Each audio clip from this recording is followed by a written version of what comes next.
من كام يوم دخلت محل ميك اب وحاجات من دي، علشان كنت عايزه اشتري لنفسي حاجات يعني خاصه بيا. كنت بقى انا بحب الحاجات اللي هي قلم حواجب، مش عارفه اللي هو اللي مش قلم حواجب، اللي هو الاي شادو بتاع الحواجب ده، كحل، بلاشر، الحاجات دي.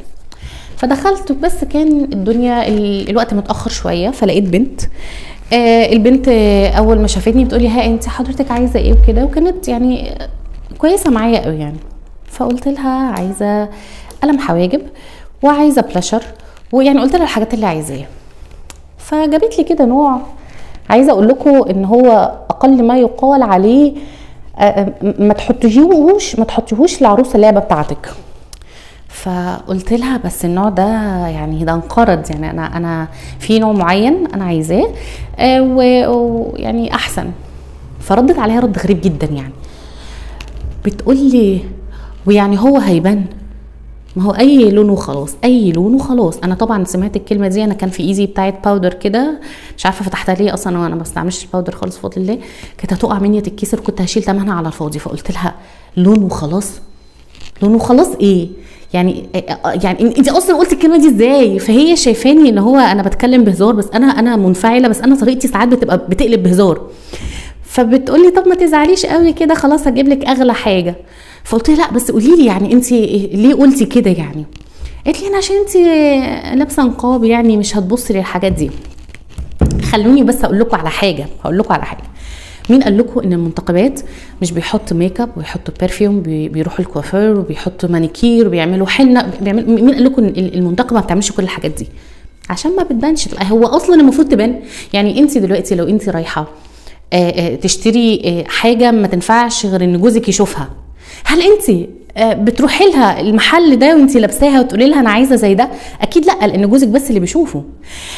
خلاصه القول يا جماعه، المنتقبه تلبس كل حاجه وتعمل كل حاجه، لكن في اطار الشرع، في اطار الدين، في اطار الناس اللي المفروض يشوفوا الحاجه دي عليها وما بتبينلهاش لاي حد تاني. فمش بالضروري ان انا لازم اكون حاطه فول ميك اب قدامك عشان اروح اشتري. ما انا ممكن اشتري حاجات انت ما تشوفهاش عليا، انت اصلا ما ينفعش تشوفيها عليا، انت مالك؟ طبعا يعني مش عايزه اكون محتده عليكي، بس يعني ايه، الناس فاكره منتقبه ان هي غفير في البيت. كلنا بيجي علينا وقت بنبقى غفره في البيت، بس يعني ده مش السائد. المهم، ايه رايكم في المقاس بتاع النقاب ده؟ ده 30 سنتي، مش 35، ده 30 سنتي. ال 30 سنتي و28 عرض. هقول لكم بقى ايه الفرق ما بين ده وما بين النقابات التانية. العرض 28 لو انت تخينه، لو انت رفيعه بس تخينه في المعقول، يعني لو انت تخينه او رفيعه بيبقى حلو، ما بيكونش بصي من هنا عامل ازاي، استنوا بصوا، مش مبين دقنك ولا وشك ولا اي حاجه. اكتر من ده انا قلت لكم 28 سم، اكتر من 30 سم بيكلكع من الجناب وبيبقى متني كده وشكله مش حلو. انا قلت لكم قبل كده المقاسات المظبوطه للنقاب بتبقى الطول لو انت عايزاه الطويل مظبوط 35 سم، ده اخره لو انت يعني ايه بتتحركي وتروحي وتجري، وعرض 30 سم.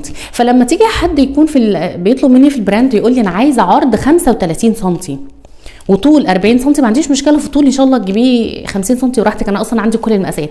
بس لما تقولي 35 سم واجي اديكي راي تقولي لي لا معلش اصلا انا لابساه اقدم منك، انا لابساه بقالي 15 سنه تقريبا، يعني انا كرنا لابساه من كام مش فاكره، يعني لابساه من 2007. فانت الموضوع مش موضوع اقدم ولا اجدد، انا بقول لك المقاسات وانت حره البسي اللي انت عايزاه. بس انا بقول لكم البنات اللي مقبله جديد على النقاب، عايزه العرض بتاع النقاب ما يكونش مكركع من الجناب، ما بين ال 28 سم لل 30 سم، اكتر من 30 سم هيكلكع. اللهم بلغت اللهم فاشهد. السلام عليكم.